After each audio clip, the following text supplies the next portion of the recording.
Bueno, estamos en contacto con Cristina Maretti, a quien agradecemos su buena predisposición. Cristina viene del ámbito de la cultura, viene de las artes plásticas, pero también del compromiso con la ecología. Justamente en el día de hoy, en esta semana, se conmemora el Día de la Ecología y me parecía interesante plasmar desde dos lugares distintos, desde las artes, el tema también de la ecología. Sé que vos estuviste también en una obra, una curatela, que tenía que ver con el Museo de Arte Contemporáneo de la UNL, que tenía que ver con los humedales. Y me parecía interesante que demos la discusión en todos los ámbitos, porque esto es una lucha semántica, una lucha de contenidos, y me parece que esto, plantearlo en cada uno de los lugares donde participamos, es importante. Bueno, en primer lugar, muchas gracias. Gracias a vos por este espacio. Eh, el día de ayer, hice el desmontaje de la muestra Humedales para Mapear. La muestra viene de una convocatoria que se comenzó a gestar en 2019. Diciembre de 2019, mi amiga Raquel Minetti me presenta a Diana Campos, una artista que trabaja en el territorio de hace muchos años, y en ese momento las dos pensamos en empezar a pensar algo juntas. Viene la pandemia y entonces nuestras reuniones fueron por Zoom y a medida que transcurría el tiempo íbamos tratando de buscar, porque ella tenía hace muchos años el deseo de unir las dos orillas. Ella vive en Victoria, yo vivo aquí en Arroyo Leyes, entonces hablamos de las distintas maneras que nosotros teníamos de mirar ese humedal, de trabajar en ese humedal. En ese mismo momento nacía La Costa No es Basural, una agrupación de vecinas y vecinos, con la cual estábamos confeccionando un mapa para ubicar las personas que se dedican a la recolección y a los basurales también, que son los lugares donde trabajan estas personas. Entonces, las queríamos localizar porque nos pareció una manera de poder llevarle directamente el residuo limpio y seco a quien junta cartón, a quien junta aluminio, a quien junta vidrio, cobre, demás enseres reciclables. Eh, en ese momento también, paralelamente a ese mapa, que es un mapa virtual donde uno puede poner el dedo y sale la dirección y el nombre de la vecina o el vecino que se dedica a esta actividad, eh, con un grupo de artistas proyectamos ese mapa en una tela y lo pintamos. Cuando lo mostramos a la comunidad el día de la primera recolección, jornada de recolección de residuos, eh, el efecto sobre las personas que veían claramente dónde quedaba su casa y dónde quedaba ese basural, dónde quedaba su casa y dónde quedaba la casa de Palmira, de Sandra, donde se juntan esos residuos, o dónde quedaba ese lugar que está maltratado por nosotras mismas, por nosotros mismos. Fue muy linda ese encuentro con el mapa. También el mapa tenía, para las infancias era muy lindo, porque tenía los animales que habitan esta zona, que muchas veces no se ven. Entonces, a partir de eso, comentándoselo a Diana, entre las dos empezamos a gestar la posibilidad de mapear humedales. ¿Y qué pasaba en esos humedales? ¿Será, le digo, que todos los humedales son lugares donde se instalan los basurales? Porque aquí, en Arroyo Leyes y en Rincón, tenemos instalado los dos basurales de la comuna y del municipio. Entonces, ¿será que en todos estos lugares se constituyen en un lugar que no sirve para nada? Entonces, ahí se tira la basura. Que cuando está el ciclo, que hace muchos años no está, de inundaciones invernales del Paraná, se lleva todo eso. Si se buscan en estudios, la laguna es una de las lagunas más contaminadas por plásticos y microplásticos. Entonces, cuando no, se hacen pozos, se entierra, se quema, lo mismo se hace con las ramas de poda, todavía falta mucho camino por recorrer. Entonces, trabajando a la par con el grupo de vecinos y vecinas y con Diana, empezamos a buscar textos, conceptualización de cómo invitábamos artistas, científicos, ambientalistas, científicas, maestras, antropólogas, te nombro más o menos las personas que participaron, que son de lo más diversas, eh, y se unieron. Están los cuidadores de la casa común en El Dorado, que son personas que se dedican a la acción social y también hicieron un mapeo de su accionar en El Dorado sobre un río determinado. Por ejemplo, hay un mapeo hermoso de Mendoza, que es, esta mendocina me hablaba del Galileo, y yo cuando me pongo a trabajar en la edición y demás, no encuentro el río de Galileo. Resulta que es el río Diamante, y es la represa Galileo. La relación que se tiene en Mendoza con el agua es tan distinta a la nuestra, que el nombre de la represa es absolutamente importante. Entonces no podemos juzgar por nuestros ojos litoraleños a la persona que vive en ese lugar y que el dique y el estado de salud del dique es tan importante. Entonces, no es una sola solución, son muchas preguntas y muchas diferentes soluciones según el lugar.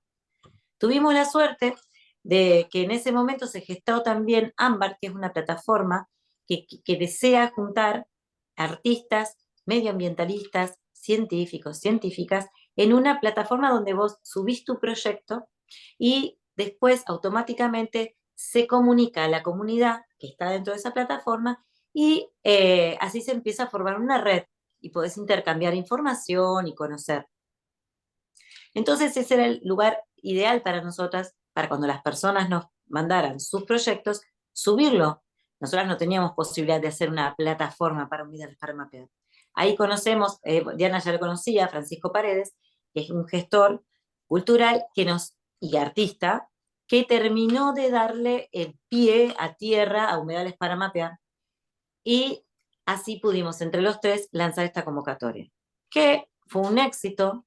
Se presentaron más de 40 proyectos, al principio quedaron 37, hoy son 35 activos.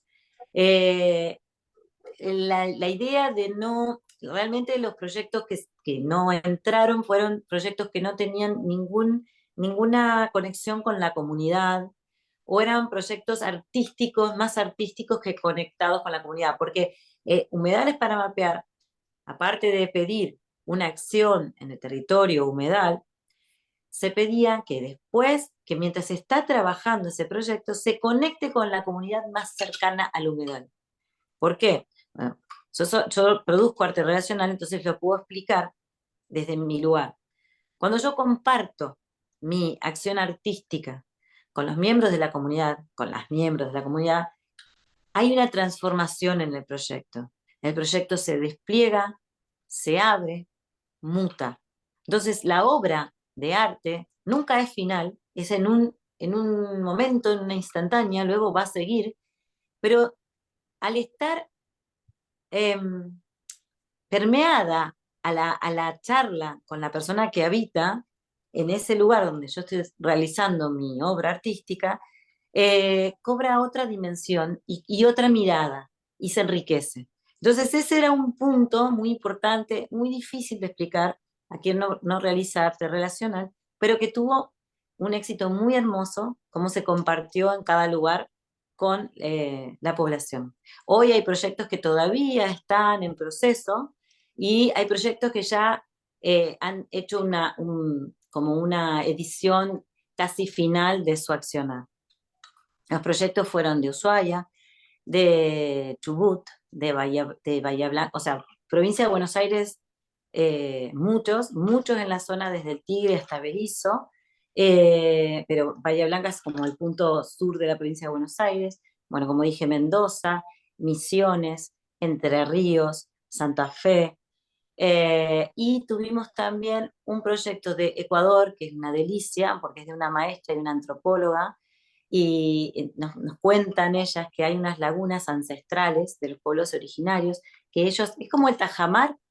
Incluso hay un proyecto de Santa Clara de Saguier que es de un tajamar que hoy en día, contemporáneo, digamos. Estas lagunas grandes las hacían y se ponían a vivir al lado de ellas, y las cuidaban su salud, y tienen cientos de años. Y hay algunas que están en peligro por el progreso de las ciudades y demás, están en peligro de ser secadas. Entonces ellas las mapean, trabajan con las infancias y nos mandaron una producción muy, muy bella y una reflexión muy interesante. Y también hay un proyecto de Uruguay sobre el río Negro, que al igual del río Uruguay, está lleno de cianobacterias debido a unas presas que hay en esos ríos. Las presas de un momento en donde, donde se realizaron, no se tuvieron por ahí los estándares que hoy se tienen, entonces esos ríos están en crisis. Yo creo que todo Principalmente eran las es pasteras solucionable. las que contaminaban en esos ríos. Pero en el Río Negro no hay pastera, que No hay tengo pastera, entendido. bueno, Me había... parece que no, el Río Negro está en Mercedes. O sea ah, que no tengo no te puedo decir que no y que no. Pero hay una gran represa en Mercedes. No estoy segura si hay pasteras sobre Mercedes o no. bueno. Pero, Cristina, pero puede, sí, sí, me parecía dime. interesante también vincular lo que es la universidad y el Museo de Arte Contemporáneo, porque acá también Bueno, es una institución importante que tenga que ver con el compromiso social, con el sí. conocimiento y abrirse a todas estas nuevas formas de interpretar y vincular el arte con la comunidad, no un arte aislado, sino un arte compartido. Me parece un punto de vista interesante. Bueno, el Museo de Arte Contemporáneo, cuando escuchó el proyecto, le pareció, le interesó muchísimo. El equipo del museo es impecable, realmente. Todas las personas que coordinan ese espacio y quienes producen el montaje son personas que muy colaborativas y que se involucran en la obra que una le lleva. Entonces hay realmente yo armé un equipo con el gente del MAC, que estoy súper agradecida porque eh, fue muy, muy, muy lindo trabajar, un clima hermoso, pero aparte soluciones hay que poner esto así, de tal manera, necesitamos tantos cañones, no, impecable. Incluso el cierre fue con un grupo de música y consiguieron un equipo de sonido maravilloso. Nos invitaron a la Bienal de Arte Joven y entonces humedales para mapear, fue a la Medal del Arte Joven junto con Ricardo Rojas con Limbo Litoral.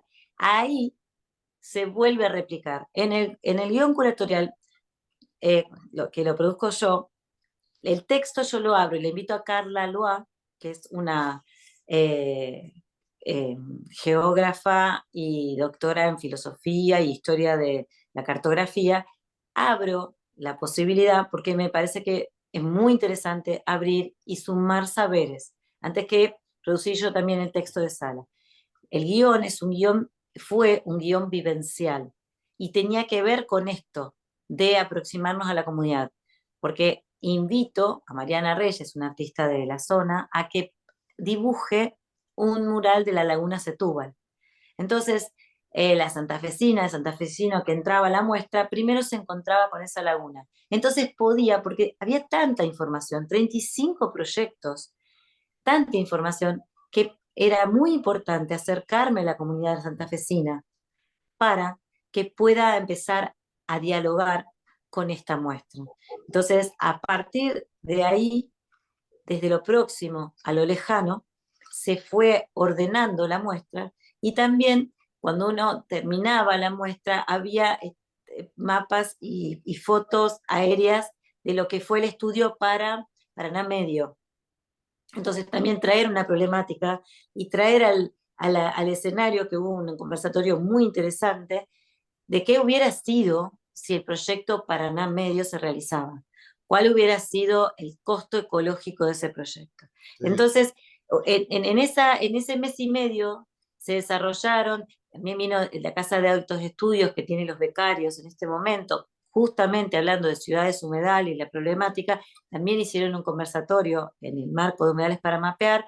Entonces hubo muchos cruces de arte, ciencia y tecnología, que es el leitmotiv del MAC en este momento, que la verdad fue muy enriquecedor y abrir al diálogo, escuchar las, todos los aspectos que tenemos en común, para a partir de ahí poder empezar a trabajar en un camino diferente, porque realmente hay que producir un cambio, sí, pero no es fácil y necesitamos a todas las personas, porque las personas de ciencia que vienen trabajando de hace años tienen la posibilidad de seguir estudiando y ver qué otros caminos, ¿Sabes pero qué? sin... Sí, Es importante esto que vos estás compartiendo, de compartir los saberes. Y esto también tiene que ver con la articulación con otras instituciones. Por ejemplo, aquí en la costa hay distintas instituciones que tienen que ver con la cultura, la Biblioteca Amanecer, también los colectivos, y esto ir articulando esta experiencia en un objetivo común, que me parece que ese es el verdadero desafío que tenemos que darnos principalmente para afrontar o cambiar las lógicas que tienen que ver con los cambios de hábito, principalmente que van a redundar en la calidad de vida de cada uno de nosotros. sí. Sí, sí. Sí, yo creo que por el hecho de estar viviendo en este Albardón, que es donde están todas estas poblaciones, Rincón, Arroyo Leyes, eh, creo que nos va hablando, que el territorio nos va hablando, que podemos llegar acá absolutamente pensando que somos otra cosa, que somos otra, hay una diferencia entre nuestra existencia y la naturaleza, pero el humedal nos va hablando, se nos va metiendo en la piel y en algún momento empezamos a mirar diferente y a conectar. Me parece que eso de conectar, de ver, de conectar, de estar presente en este momento y ver lo que sucede. Uno de los chicos en uno de los conversatorios, Federico Sudorov, que es quien está llevando en este momento el Instagram de Humedales para Mapear, dice, está viviendo en Rincón, yo quiero entender y quiero ver y quiero preocuparme y ocuparme de que qué le pasa al territorio en el que estoy viviendo, qué le pasa. Y eso me pareció muy, con esas palabras tan simples, lo dijo perfectamente. No Ese puedo sentido estar de ajeno. pertenencia, Cristina, que yo conozco que Mm, muchos investigadores están viviendo en Rincón. Yo he hecho también otro programa que tenía que ver con el microplástico y hay investigadores que están viviendo aquí en la zona. Y creo que es parte del compromiso de cada uno de nosotros en cada ámbito que nos desarrollamos. Creo que también es importante la comunicación, los medios de comunicación, para visibilizar estas maneras de interpretar lo que nos está sucediendo y la manera también de buscar soluciones a algo que nos atraviesa todo. Y creo que, bueno, en este camino estamos. Para ir redondeando, vos hablabas de una experiencia y esta experiencia se puede repetir, estás trabajando en otros proyectos. Contanos antes de ir cerrando la nota cuáles son los proyectos que venís pensando y articulando. Bueno, yo estoy trabajando en un proyecto que es más personal, que se llama Tierras de Agua, Rhabdomancia Transhumante, que es una camioneta que ploteé y con la que me voy a otros humedales. Hice una prueba piloto en Epecuén, en la residencia para artistas, y ahí pude relacionarme con la comunidad y producir obra y mostrársela luego a la comunidad fue muy lindo porque agarré un pasto y entonces me dijeron el nombre, entonces cuando lo vieron dijeron, ay, este pasto por fin sirve para algo, porque es eso que se repite en el paisaje y que no lo estamos viendo porque crece por todos lados y nos molesta. Entonces, bueno, esa relación con eso que está en el paisaje que hace a nuestra propia vida, porque lo respiramos y estamos en contacto continuo y todo lo que hagamos va a repercutir en su existencia también. Así que bueno, esa fue la prueba piloto y luego empecé a viajar, fui a los esteros de Liberá varias veces. Todavía no pude compartir porque la verdad que el Humedales para Mapear me cooptó la vida completa porque fue mucho trabajo, pero estoy trabajando en esta situación. Aparte, estoy produciendo un ensayo porque yo estoy estudiando un máster en antropología porque mi obra de arte me llevó a buscar cada vez más herramientas etnográficas para relacionarme con las otras personas y producir conocimiento en conjunto. Entonces, esas herramientas etnográficas me ayudan mucho y entonces ahí no solo se suman este proyecto de estudio con el proyecto artístico. Entonces, bueno, estoy embarcada en eso, con mucha ilusión de volver a volcarme a ese trabajo bueno, para el año que viene ya, porque este año ya se está yendo. Y después algo que me gustaría cerrar es que, bueno, estos caracoles que vemos juntando hace muchos años, se juntan en abundancia después de una creciente. Y entonces, a mí eso me señala la cantidad, yo los junto vacíos, los junto ya que alguien se los comió. Y hay tanta abundancia, hay tanta cantidad de caracoles, y la creciente no duró tanto. Entonces, las crecientes traen tanta vida, llenan las lagunas, se reproduce tanto la vida, que son súper importantes para ese sistema vivo en el que vivimos. Entonces, para mí es como muy lindo. Primero los junté porque me pareció que yo me iba de viaje y me traía caracoles exóticos, y estos caracoles no los juntaba nunca, y los junté porque dije, ¿por qué no juntarlos? Porque hay muchos, ¿por qué no los junto? Entonces, los junté por eso, y después empecé a replicar. Esta obra se llama Petos y Corazas, empecé a como a replicar, es una casa, y bueno, que con estas casas se puede hacer un peto, también hablando de las culturas que usaban petos, bueno, mezclando un poco. El arte es así, se da el placer de mezclar los conceptos y las épocas. Y bueno, quería como quedarnos con eso, ¿no? Que cómo podemos amigarnos para vivir en un lugar que se inunda, sabiendo que si no se inunda, la vida no es posible. Bueno, Son los ciclos de la naturaleza y son tan importantes como para mostrarnos que muchas veces tenemos que amigarnos con la naturaleza, y esa mm, necesidad creo que también tiene que partir a partir del conocimiento, del respeto y principalmente valorarlo. Cristina, muchas gracias. Como se dice en el arte, gracias a vos. mucha mer, y bueno, seguiremos charlando en otra oportunidad. Dale, muchísimas gracias, ¿eh? Saludos.